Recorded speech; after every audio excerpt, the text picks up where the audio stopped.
मुंबई में जो लीलावती अस्पताल है, बहुत ही प्रेस्टिजियस और बहुत ही जिसका नाम है ऐसा अस्पताल लीलावती अस्पताल है। वहां पे बोर्ड ऑफ ट्रस्टीज पे जो पूर्व मुंबई के पुलिस आयुक्त रिटायर होने के बाद में उन्होंने वहां पे ट्रस्टी करके उनको लिया था। लेकिन लीलावती अस्पताल में जब वो ट्रस्टी करके काम लेते थे, उनके ऊपर काफी गंभीर आरोप वहां की जो ट्रस्टीज है, मेंबर ऑफ ट्रस्टीज, उन्होंने बहुत गंभीर आरोप उनके ऊपर किए कि किस प्रकार से पद का दुरुपयोग उन्होंने किया, किस प्रकार से डॉक्टर लोगों से 25-25 लाख रुपए खंडनी उन्होंने मांगी। इस प्रकार के आरोप बोर्ड ऑफ ट्रस्टीज ने उनके ऊपर किए। आपको पता है कि इस प्रकार की आदत परमवीर सिंह की पुरानी है। माननीय मुकेश जी अंबानी, इनका जो मकान है एंटीलिया के सामने, मैं जब गृहमंत्री था उस वक्त परमवीर सिंह उस टाइम मुंबई के पुलिस आयुक्त थे। उस वक्त एंटीलिया के घर के सामने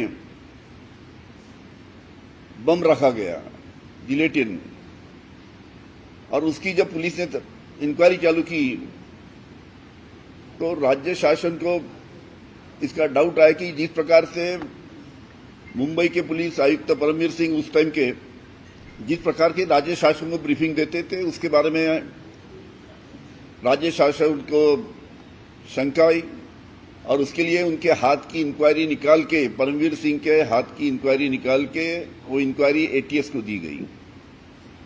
और एटीएस को देने के बाद में जो सच्चाई सामने आई पूरे एंटीलिया के मामले में, जो अधिकारी इन्वॉल्व थे उसमें, उसके मास्टरमाइंड, उसके जो एंटीलिया के सामने बम रखने के मास्टरमाइंड परमवीर सिंह थे। ऐसी जानकारी जब हमारे पास आई तब हमने उनका तबादला एक साइड पोस्ट पे किया और उनको सस्पेंड किया। और उनको सस्पेंड करने के बाद में उन्होंने हमारे ऊपर आरोप लगाए। हमारे ऊपर आरोप लगाने के बाद में हमने दरखास्त की शासन को, भाई मेरे ऊपर जो आरोप लगाए उसकी इंक्वायरी होना चाहिए। हाईकोर्ट जज माननीय चांदीवाल साहब, इन्होंने उसकी इंक्वायरी की। उनके कोर्ट में हमारे वकील ने जब बोला कि भाई परमवीर को कोर्ट में बुलाइए,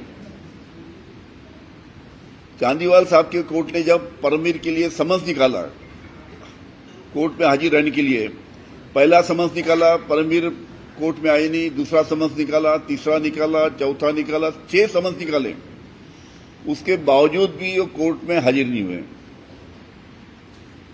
उसके बाद में उनका पकड़ वारंट निकाला गया।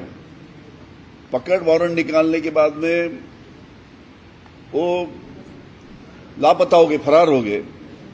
उस टाइम खबरें आ रही थी देश के बाहर चले गए।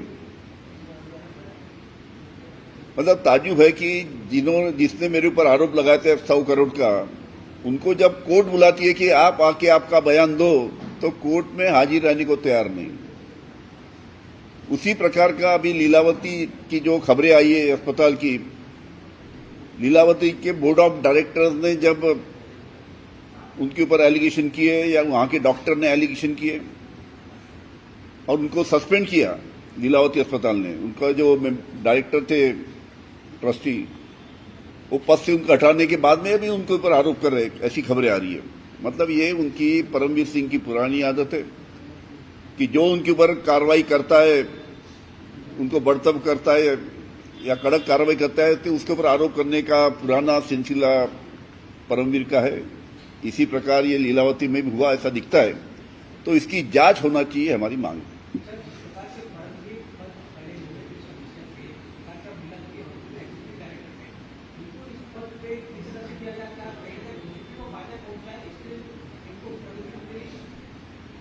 शायद लीलावती अस्पताल को उनके बारे में मालूम नहीं होगा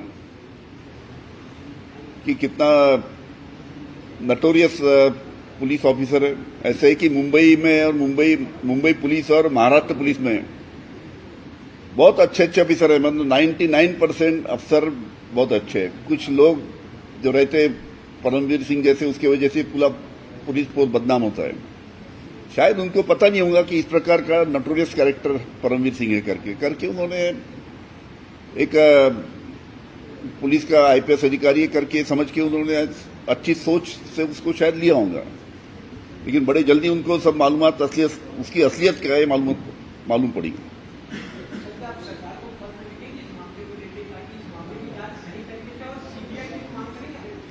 हम उसकी सरकार को जरूर लिखेंगे और इसकी जांच होना चाहिए, हमारी उसमें मांग है कि जिस प्रकार से एलिगेशन वहां के बोर्ड ऑफ डायरेक्टर्स कर रहे हैं, जिस प्रकार के एलिगेशन वहां के लीलावती के डॉक्टर्स कर रहे हैं, उसकी जांच होना चाहिए और जो सच है वो सामने आना चाहिए।